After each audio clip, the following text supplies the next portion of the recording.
In last lecture, what we have completed was about clotting of blood and how the blood clotting takes place and how the different chemicals are released by the injured tissue and the blood platelets was covered. Okay, now here from lecture number 7 we will see the blood groups. Blood groups was discovered by Karl Landsteiner in 1900.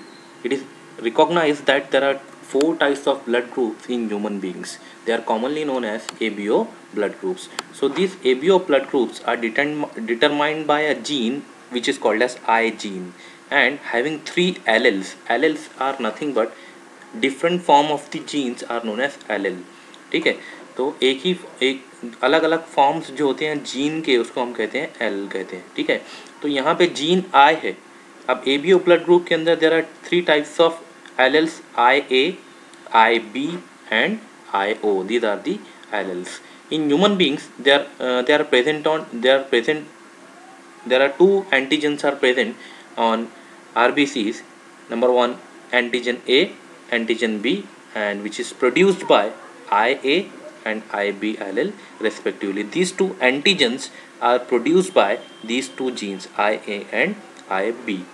ठीक है, these antigens are always present on the surface of red blood sales. ये antigen हमेशा कहाँ present होता है? Red blood sales के ऊपर present होता है. And in plasma there is a presence of antibody. There is a presence of antibody, antibody A and antibody B. ठीक है, यहाँ पर देखते हैं. इसमें देखिए blood type, type A, type B, type A B and type O. Red blood cells जिसका type A blood group रहेगा उसके एंटीजन जो आरबीसी है उसके ऊपर कौन सा एंटीजन प्रेजेंट रहेगा? Antigen A. और प्लाज्मा के अंदर क्या प्रेजेंट रहेगा? Antibody B. कौन सी एंटीबॉडी प्रेजेंट रहेगी? एंटीबॉडी बी प्रेजेंट रहेगी. Same condition with type B blood positive, B positive blood group जिसके अंदर रहेगा उसके सेल्स के ऊपर कौन सा एंटीजन प्रेजेंट रहेगा? B antigen. लेकिन प्लाज्मा के अंदर कौन सी एंटीबॉडी प्रेजेंट रहेगी? वो रहेगी एंटीबॉडी ए. ठीक है, सेम कंडीशन आगे की तरफ. टाइप ए बी पॉजिटिव के अंदर both the antigens will be present on red blood cell. A और बी दोनों है यहाँ पे. A B positive A B जो ब्लड ग्रुप है वहाँ पर दोनों एंटीजेंस प्रेजेंट रहते हैं, ए एंड बी. लेकिन प्लाज्मा के अंदर कोई एंटीबॉडी प्रेजेंट नहीं रहता. कहाँ पर? प्लाज्मा के अंदर. कौन से ब्लड ग्रुप के अंदर? ए बी ब्लड ग्रुप के अंदर एंटीजन दोनों प्रेजेंट रहेंगे लेकिन एंटीबॉडी एक भी मौजूद नहीं है. ठीक है. 4th type is type O, O blood group.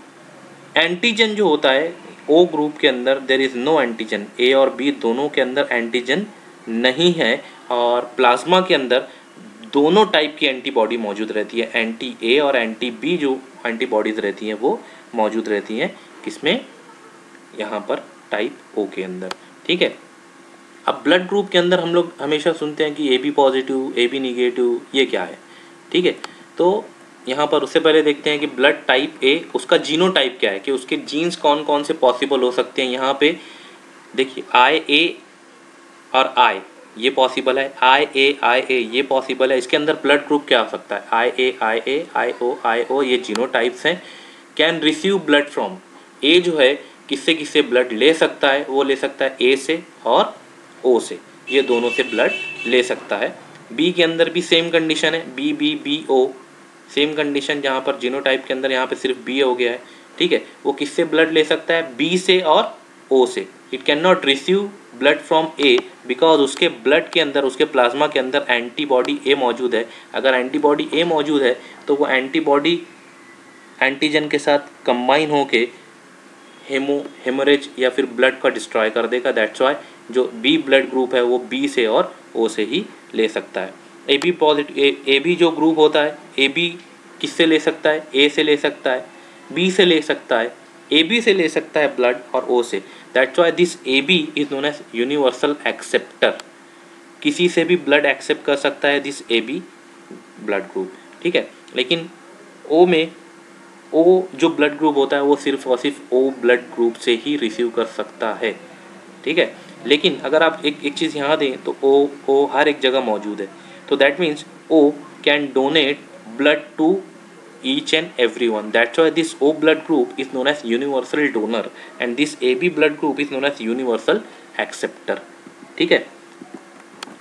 यहाँ पर पॉजिटिव और निगेटिव की बात करते हैं, there is a system which is known as RH system और you can say rhesus system which was discovered in rhesus monkey, that's why these are known as RH और rhesus system. Human blood possesses another factor which is known as antigen D, or this antigen D is nothing but RH factor. Accordingly, human blood cells can be categorized into two groups, RH positive and RH negative. Those human beings who had this antigen were RH positive. अगर antigen D मौजूद है तो वो positive रहेगा, और antigen D absent है तो वो नेगेटिव रहने वाला है. ठीक है, 80% of the populations are positive in nature and 20% of the populations are negative in nature. तो RH positive is dominant character over RH recessive. ठीक है, अब यहाँ पे एक मेडिकल टर्मिनोलॉजी है जिसको कहते हैं इरिथ्रोब्लास्टोसिस फोइटलिस. यहाँ पे ये अलग अलग लिखा गया है लेकिन ये एक ही टर्म है, इरिथ्रोब्लास्टोसिस फोइटलिस.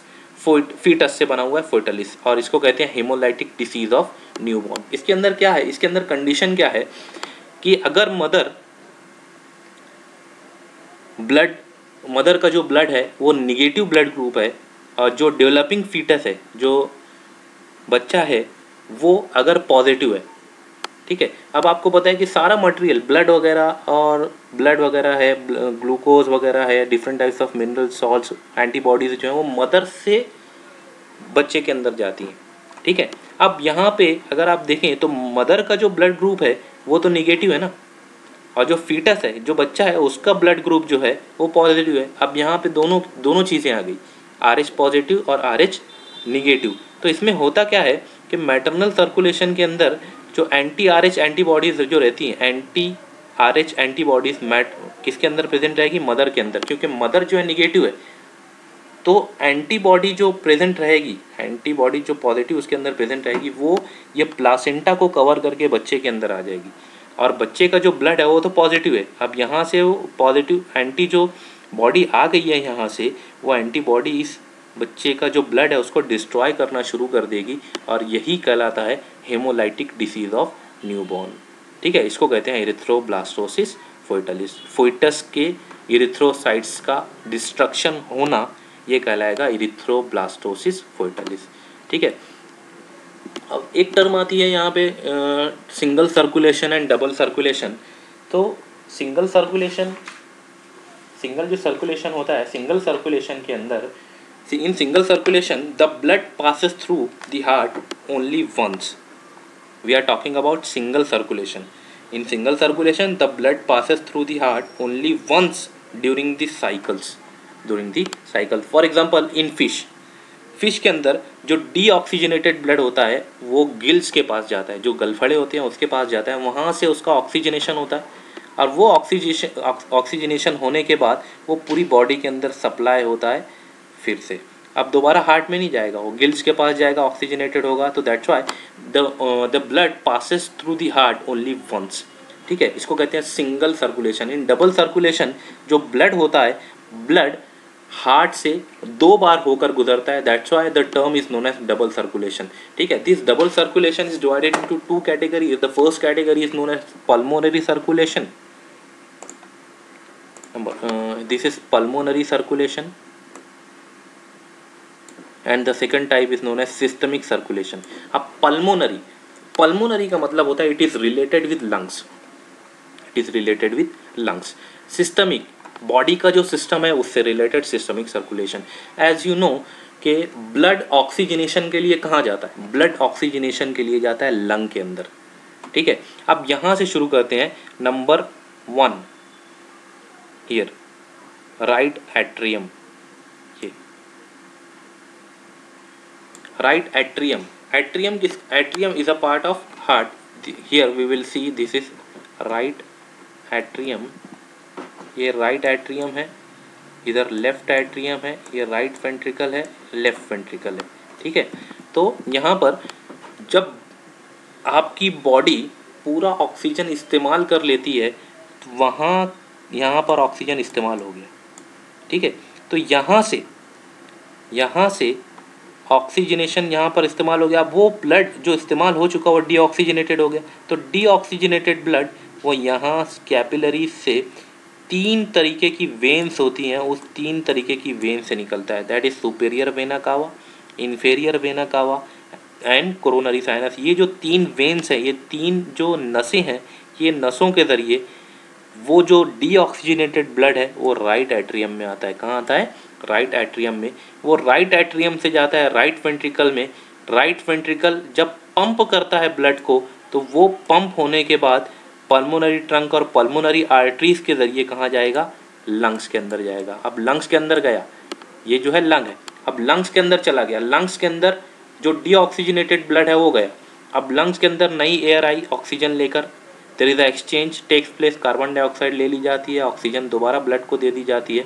वो जो ऑक्सीजन उसको दे दी गई, वहाँ से वो ब्लड अब ऑक्सीजनेटेड हो गया, वहाँ से वो ब्लड ऑक्सीजनेटेड हो गया। और ऑक्सीजनेटेड होने के बाद पल्मोनरी वेन्स के ज़रिए, पल्मोनरी वेन्स के ज़रिए वो ब्लड दोबारा से लेफ्ट एट्रियम में आता है। कहाँ आता है? लेफ्ट एट्रियम में। अब यहाँ देखो, ब्लड दो दफ़ा हार्ट में एंटर हुआ। पहले राइट एट्रियम में आया, वहाँ से राइट वेंट्रिकल में गया, फिर होते हुए लंग्स में गया, लंग्स से निकल कर दोबारा हार्ट में आया। तो ये कहलाता है डबल सर्कुलेशन, के जो ब्लड है वो आपके हार्ट के अंदर दो दफ़ा आएगा, ठीक है, ट्वाइस।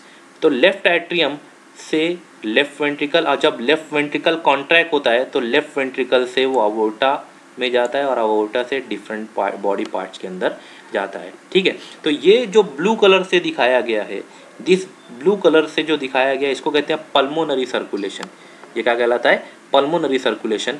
और ये जो रेड कलर से दिखाया गया है यहाँ पे, इसको कहते हैं systemic circulation. So pulmonary circulation is nothing but deoxygenated blood from right ventricle is carried to the lungs via pulmonary artery. अच्छा, एक चीज़ और यहाँ पे देखिए, यहाँ क्या लिखा है? Pulmonary artery. अब आर्टरी लिखा है, इसका मतलब यहाँ पे ऑक्सीजनेटेड ब्लड होना चाहिए। यहाँ वेन लिखा है, इसका मतलब डीऑक्सीजनेटेड होना चाहिए, लेकिन उल्टा है। यहाँ पे अगर आप ध्यान दें तो उल्टा है, ठीक है। All arteries except pulmonary artery, except pulmonary artery carries oxygenated blood, ठीक है। पल्मोनरी आर्टरी हमेशा डीऑक्सीजनेटेड ब्लड कैरी करती है, पल्मोनरी वेन हमेशा ऑक्सीजनेटेड ब्लड कैरी करती है। ये आपको याद रखना है कि एक ऐसी वेन है जो ऑक्सीजनेटेड ब्लड कैरी करती है, वो है पल्मोनरी वेन। एक ऐसी आर्टरी है जो हमेशा डीऑक्सीजनेटेड ब्लड कैरी करती है, वो कहलाती है pulmonary artery. So this is double circulation, ठीक है, for pulmonary circulation and systemic circulation. Now from lecture number 8 we will start with human heart, external structure and internal structures वगैरह।